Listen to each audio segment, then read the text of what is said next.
Greetings Internet, it's Monica, and today I am coming at you with a new recent reads video. It's actually my first recent reads video in quite a while. Did not realize that I had waited quite this long since my last one, but really excited to talk about all these books because the vast majority of them, actually I think all of them, I loved, which is really exciting.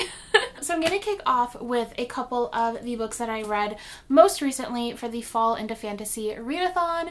If you guys have been following my channel for the past few videos, you'll know that I was participating, co-hosting the Fall into Fantasy Readathon, which was run by Penguin, and I partnered with them for a couple of videos, including this one. It was really fun to see like a publisher get so involved in the book community. And yeah, I loved it, and I loved how diverse the books that they chose. My book was Kingdom of the Blazing Phoenix by Julie C. Dow, which is the sequel to Forest of a Thousand Lanterns. If you've been following my channel for like a year or so, you'll know that I read Forest of a Thousand Lanterns and loved it. It's such a good book, such a good, like, I think my favorite of all time, like, anti-hero, like villain origin story type of book. It's so good. This series, it's a duology. It is a Snow White retelling. The first book is the origin story for the Evil Queen. The second book is the Snow White retelling.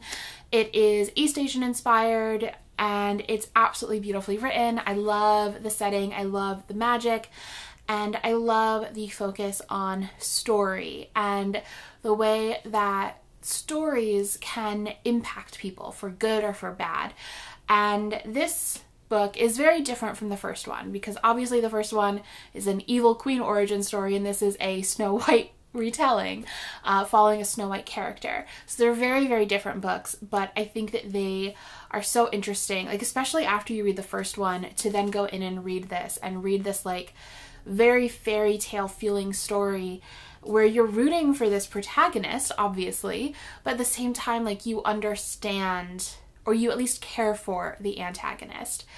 And that was such an interesting reading experience, such an interesting experience to like have so much investment into this world and these characters, and to see where all the characters from the original book end up in this book.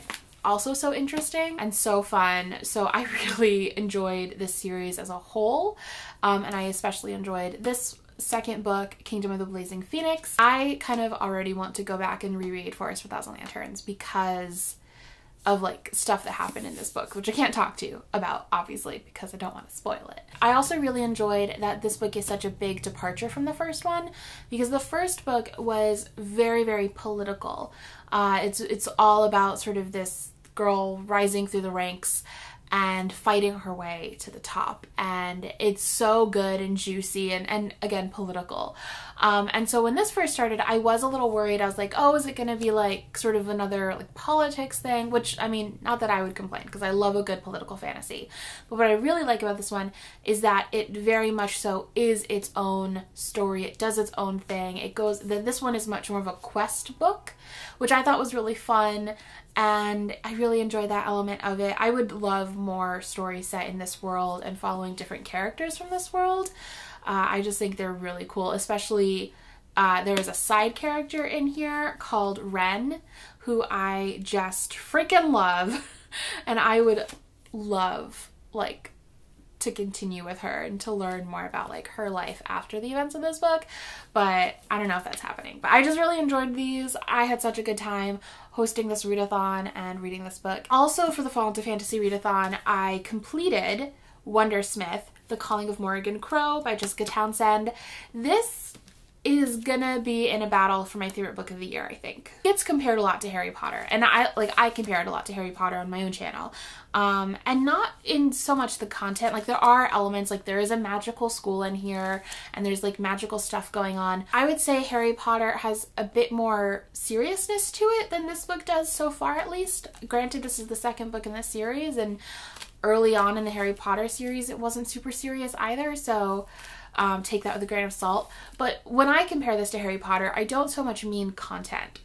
What I mean is that like when I read Harry Potter for the first time and when I continue to reread Harry Potter, there is this feeling that I get, and I don't know how to put it properly into words, but it's this feeling of coming home, of reading this book that just feels like it is enveloping you in a hug. It is bringing you into its world and telling you these amazing secrets.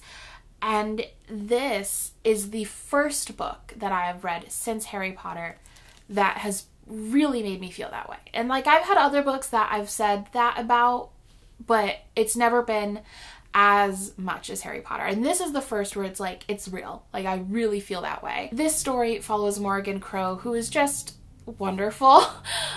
She basically grows up in this world where she is blamed for all the bad stuff that happens, and she's supposed to die on her, I think, 11th birthday. But instead of dying, she ends up being swept away by this mysterious man called Jupiter North, who gives me major Doctor vibes, by the way, if you're a Doctor Who fan. Like Matt Smith Doctor vibes. That's like all I can see, except Ginger. But yeah, gets swept away by him to this other world where she tries to join this magical society, and that's sort of the first book. It's about her trying to be part of the society, and at its heart this book is about friendship and acceptance, and it explores some darker ideas around society like xenophobia, and I really love this book. I love it so much. I love the sequel. It's just so good. I hope that this is a really, really long series. I never want it to end. I want more. I want more now. I love it so much. If you haven't read it yet, please do. They're amazing. The first one is on Scribd. In October, I can't believe it's been that long since I've done a recent reads, but in October I really wanted to read some like cute spooky books. So the first one that I picked up is The Dreadful Tale of Prosper Redding by Alexandra Bracken. I had heard such great things about this book, about it being like the perfect Halloween read, and I concur. It is the total perfect Halloween read. I will say that the one thing I'll knock about this book is that I kind of wish it had been a bit more of a self-contained story, as opposed to, I didn't realize the first in a series, and it very much so, like, the way that it ends, I prefer, even if a book is part of a series, for it to feel complete at the end. And by the end of this, it didn't feel complete. It felt sort of like the beginning. But I think as I continue the series, you know, that won't be an issue, because I will have continued with the series and I'll feel less like unsatisfied by this ending. However, with that being said, I do think that if you are looking for something that has like major Halloween Town vibes, like that sort of cute Halloween, slightly spooky but not spooky at all vibe, you should read this book. It's wonderful. I especially love the banter that happens between the main character Prosper and the demon that like basically inhabits his body. By the way, I guess I should tell you what this book is about. This book follows Prosper, who is part of this family called the Reddings, and the Reddings are all like super exceptional, brilliant people, and they're really popular in the hometown, and everyone sort of sees him as the one, like the failure of the family, the one who isn't great at school and doesn't have like this super interesting thing about him. And so he's sort of very much so down on himself too. And at the beginning, this demon ends up like coming into his body and possessing him, this demon called Alastor, and Alastor wants revenge on the Redding family. Obviously, Prosper does not want that to happen to his family, and so it's about that. And I loved this story. I loved, again, the banter between Prosper and Alastor is so great, and I just like loved all the characters. I thought it was really fun and interesting, and I highly recommend it if you're looking for just a good, light, Halloween-y type of read. Even though Halloween is past us, I still recommend it. It's just a lovely book. And the second one comes out, I think, this month, so excited for that. Then, continuing on with that, I was like, oh, this is supposed to be like a fun Halloween read, and it's middle grade, so that won't be too spooky. So I picked up The Cavendish Home for Boys and Girls by Claire Legrand, and this was spooky. This was properly spooky. If this is like the Halloween Town of Disney Channel original movies, this is like the Don't Look Under the Bed, in that, you know, it's not like a horror movie, but it's pretty scary. So this is set in this town where whenever a child is sort of like a misfit child, they end up disappearing, and they end up at the Cavendish Home for Boys and Girls, and Victoria's friend, her best friend, ends up ends up disappearing, and so she goes investigating into the Cavendish Home for Boys and Girls, and it leads her into this world of like darkness. I would most compare this to Coraline. There's actually a lot of the negative reviews that I've read about this book is like complaining about the fact that it's too similar to Coraline. I did really enjoy this book. I had a lot of fun reading it. I definitely want to read more Claire Legrand books. I ended up picking up a couple more of hers actually after finishing this, so really excited to read those. I also have a book club, monthly book club, that I do with Emma from over at Miss Emma Reads a Lot, and it is the Magical Girl Book Club. In this book club, we basically just read books about magical girls, and we kind of use that in a loose definition. We just sort of want to read books about amazing, epic, clever, smart, sometimes magical girls in fiction because we think they're rad. So the first book that we read as part of our book club is Special Topics in Calamity Physics by Marisha Pessl. This was a total surprise for me when I read it.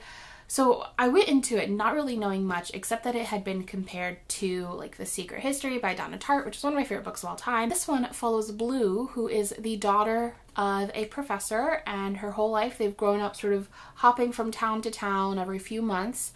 But in this book, she ends up settling down for a full year, her father promises, at this like academy in this small town. And while she's there, she ends up befriending this like group of mysterious, pretty pretentious group of kids and their teacher, who is the mysterious, what's her name? Hannah. The mysterious Hannah. This book, I can't really properly tell you what this book is about, because the thing about this book is that you don't really fully like know what this book is about until you get to the very end. And it's like, there are parts of it, I do think that like it could have been edited down a bit, like it kind of got a little bit verbose and a little bit long, but everything kind of had a purpose, and everything is sort of building up to everything is sort of like building this world and building this like universe and the whole like Blue's whole perception of the world. I get why someone would DNF it, because there are parts of it where I was like, I don't know if I can get through much more, but if you push through, I think the payoff is worth it, and it's wild. I don't really want to say anything more than that, but it's so good. So good. I'm very excited to pick up Night Film because from my understanding, it is, you know, it's obviously the same author, and so the fact that like this author was able to like blow my mind the way that she was in this book, I'm very intrigued to see what she's able to do in like an actual thriller. And I have heard that Night Film is a lot more fast-paced, so I'm excited for that. So yeah, I really enjoyed this one. I loved reading it with Emma and getting to discuss it with her because that was really fun. And then this November, the book that we chose to read was the first volume of Sailor Moon. This is the new Eternal edition, volume 1, and it's stunning. It's so beautiful. Let me find like a spread that I like a lot. Look how pretty. They do like full color illustrations in between. And then it's just like a lot bigger, so when you're reading it, you just like everything's more spaced out, and it's just such a nice reading experience. I love it. I love Sailor Moon. This was my first reread of Sailor Moon in like more than a decade plus, like a long time. It's been a really long time since I've read Sailor Moon. So it was really a pleasant surprise to like go through and just like rediscover this world that I love so much. I mean, obviously I've watched the show multiple times since then, but like to rediscover the like manga again and like this particular style of Sailor Moon storytelling, it was just so lovely. And I enjoy that I still swoon over Tuxedo Mask, that not much has changed from when I was a preteen to today. Still love him. But yeah, I just really enjoyed reading this, and I loved getting to discuss it. We just did the live show tonight. Sorry if things have shifted. My battery died. As I was saying, we just did our live show for Sailor Moon tonight, and it was really fun just getting to gush about Sailor Moon and the Sailor Scouts and Tuxedo Mask with Emma and everyone who joined the live show. So if you did join, thank you so much. And if you would like to join us next month, we will be reading Uprooted by Naomi Novik, which I'm super excited for because I loved Spinning Silver so much. So I'm hyped to read another Naomi Novik book and to finally read that one because I know so many people who love that book. And then since we're in the manga zone, I did read another manga and I read Kimi ni Todoki from Me to You, volume 1. This one was really cute. I need to get the second volume. It was adorable. It's about this girl who is like, basically she looks like she just looks scary, and so everyone thinks she's like, she could talk to ghosts or she's a witch, and they're all sort of scared of her. There's this like really nice boy who like is just kind to her, and they like have feelings for each other, and so it's about that. And I really loved the first volume, and I definitely want to read future ones. It was adorable. So I need to pick up the next one. Really enjoyed this one. And then lastly, a comic that I read is Snot Girl volume 2. This was wonderful. I adored this. I love Snot Girl. I want an adaptation. I think it'd be so fun. But yeah, Snot Girl is basically about Lottie, who is a super messy Instagram influencer, blogger person, and she has horrible allergies, which she like tries desperately to hide from the internet. And then at the core of it, it's also this like really dark mystery thriller. So it's like, it's totally absurd and over the top, but really fun, and I just enjoy reading it so much. So I cannot wait for volume 3 to be out. So yes, these are the books that I've recently read. I'd love to hear in the comments down below what books you guys have read. What if you loved? What if you not loved? Let me know. I'm excited that it is December. It is the last month of the year, so gotta get a lot of reading in before January in 2019. Wild. Cannot believe that it's 2019. That's absurd. But yeah, thank you guys so much for watching, and I'll talk to y'all next time. Bye!